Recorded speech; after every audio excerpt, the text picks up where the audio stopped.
Or strap yourselves in, because our worst fears and analysis is coming true. They have dropped the hammer, and they are coming for our guns. They're calling for open, complete banning of handguns, rifles, and anything that is not black ball and powder. They are calling for it everywhere. They are hitting, and they are hitting hard. The seditious treason by the foreign banks that have seized our country is being spewed on CNN, MSNBC, everywhere.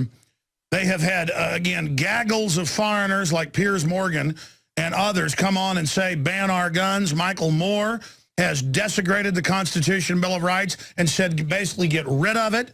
Bloomberg, ladies and gentlemen, and nobody's calling him on this. Kurt Nimmo has an article just went up. Bloomberg, cops should go on Americans surrender their guns. That's saying, government, you're separate from the people. You force the public to do what you want. You force the government. That's a paramilitary coup. Bloomberg is calling for a coup. That's what that is. Now, understand, the only places this is going to cause a big problem, a serious problem, is New York, Chicago, L.A., cesspits of big government and victim disarmament. In areas where people can't keep and bear arms, it will release hell on earth. Hey, I'm calling your bluff, Bloomberg. Turn your cops off for a week where they're out there shaking down the public. And turn loose your criminal brethren and watch New York and Chicago and L.A. burn. Burn it!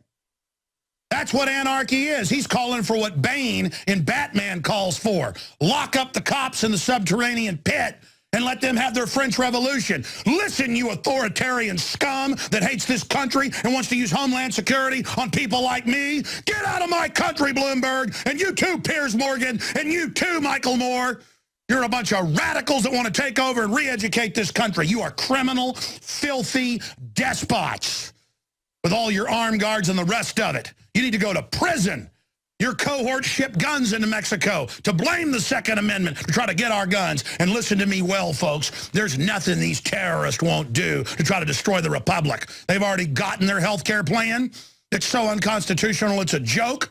They've already got their drones, their secret arrest, and everything else getting lined up. They want to fight with the American people, and they plan on organizing the police against us. Well, let me just tell the police something. I've seen the polls that over 95% of you claim you're pro-Second Amendment. Well, that's good. Because if you're stupid enough to start a civil war with the American people, you know in your gut right now, the American people will smash you to hell. They will take you to hell, and you know it. Now, I'm going to tell the criminals like Bloomberg and the rest of them something. You're on notice, scum. You've picked on the spirit of 1776, and you may think, just because you've drugged and dumbed down and got half the public in a trance, that you're going to win this. But you don't have at least 70 to 80 million people in this country that know exactly who and what you are, criminal. And it is going to be your arrogant, chutzpah-filled evil, your bravada, that is going to bring down your New World Order. That goes for Obama and the globalists and the big mega banks that run this country. People aren't going to give you the guns, and you think that's going to start a civil war, and you're just going to sit it out. We are going to identify who did this. You understand? If you get what you want and trigger this civil war, you are going to be brought to justice, okay? Everybody understands who the enemy is. Everybody knows it's the offshore banks that have taken over. I'm getting chills so hard. I am, folks. I'm getting chills so... In fact, if you zoomed in on me, I've got goosebumps right now. I've actually got goosebumps right now, folks. Look, I've got goosebumps. This is so bad. See that? I've got goosebumps right now.